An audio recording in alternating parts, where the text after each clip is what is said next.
ಜ್ವರ ಬಂದರೆ ಪರೀಕ್ಷೆ ಮಾಡಿಸಿ. ತಪ್ಪಿಸಲು ಸೊಳ್ಳೆಗಳನ್ನು ನಿಯಂತ್ರಿಸಿ.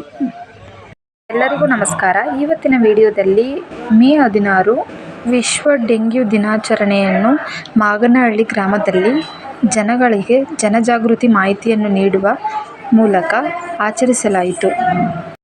ಮೊದಲಿಗೆ ಯಾರೆಲ್ಲ ನನ್ನ ಚಾನಲ್ನ ಸಬ್ಸ್ಕ್ರೈಬ್ ಮಾಡದೆ ನೋಡ್ತಾ ಇದ್ದೀರಾ ದಯವಿಟ್ಟು ಮೊದಲು ಹೋಗಿ ಸಬ್ಸ್ಕ್ರೈಬ್ ಮಾಡ್ಕೊಳ್ಳಿ, ಹಾಗೆ ಬೆಲ್ ಐಕನ್ ಕೂಡ ಪ್ರೆಸ್ ಮಾಡ್ಕೊಳ್ಳಿ ಅಂತ ಹೇಳ್ತಾ, ಪ್ರತಿ ವರ್ಷ ಮೇ 16ನೇ ತಾರೀಕು ವಿಶ್ವ ಡೆಂಗ್ಯೂ ದಿನಾಚರಣೆನ ಆಚರಿಸ್ತೀವಿ. ಡೆಂಗ್ಯೂ ಕಾಯಿಲೆ ಅಂತಂದ್ರೆ ನಿಮ್ಗೆ ಎಲ್ಲರಿಗೂ ಗೊತ್ತು, ಅದರಿಂದ ಸಾವು ನೋವು ತುಂಬಾ ಉಂಟಾಗುತ್ತೆ. ಇದಕ್ಕೆ ಮೇನ್ ಕಾರಣ ಬಂದು ಈಡಿಸ್ ಅನ್ನೋ ಒಂದು ಸೊಳ್ಳೆ. ಈ ಸೊಳ್ಳೆ ಬಂದು ಬೆಳಗಿನ ಟೈಮು ಎಲ್ಲರಿಗೂ ಕಚ್ಚುವಂತ ಸಾಧ್ಯತೆ ಇರುತ್ತೆ.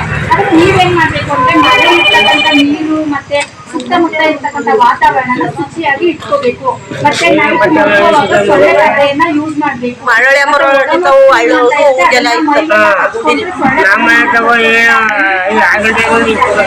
ಮತ್ತೆ ಮಕ್ಕಳು, ಗರ್ಭಿಣಿಯರು, ಬಾಣಂತಿಯರು, ವಯಸ್ಸಾದವರು, ಇರ್ತಕ್ಕಂಥ ವ್ಯಕ್ತಿಗಳು ಸ್ವಲ್ಪ ಜೋಪಾನವಾಗಿರ್ಬೇಕು. ಯಾವುದೇ ರೀತಿಯ ಜ್ವರ ಬಂದು ಕೂಡ ತಪ್ಪದೆ ಹೋಗಿ ರಕ್ತ ಪರೀಕ್ಷೆಯನ್ನ ಮಾಡಿಸ್ಕೊಳ್ಬೇಕು. ನಾವು ಮಾಡಿದ ವಿಶ್ವ ಡೆಂಗ್ಯೂ ದಿನ ಕಾರ್ಯಕ್ರಮದ ಬಗ್ಗೆ ಜನರ ಒಂದು ಪ್ರತಿಕ್ರಿಯೆ ಹಾಗೂ ಜನರ ಭಾಗವಹಿಸುವಿಕೆ ಸುತ್ತಮುತ್ತಲಿನ ವಾತಾವರಣ ಕಡಿತ ಚಿಕ್ಕದಾದರೂ ಕಂಟಕ ದೊಡ್ಡದು.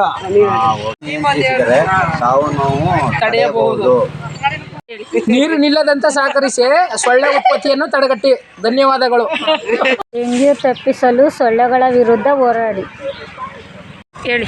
ಡೆಂಗ್ಯೂ ತಪ್ಪಿಸಲು ಸೊಳ್ಳೆಗಳನ್ನು ನಿಯಂತ್ರಿಸಿ. ಜ್ವರ ಬಂದರೆ ಪರೀಕ್ಷೆ ಮಾಡಿಸಿ. ನಮ್ಮ ಸುತ್ತಮುತ್ತ ಶುದ್ಧವಾಗಿ ಇಡಿ. ನಿಯಂತ್ರಣ ನಮ್ಮೆಲ್ಲರ ಹೊಣೆ.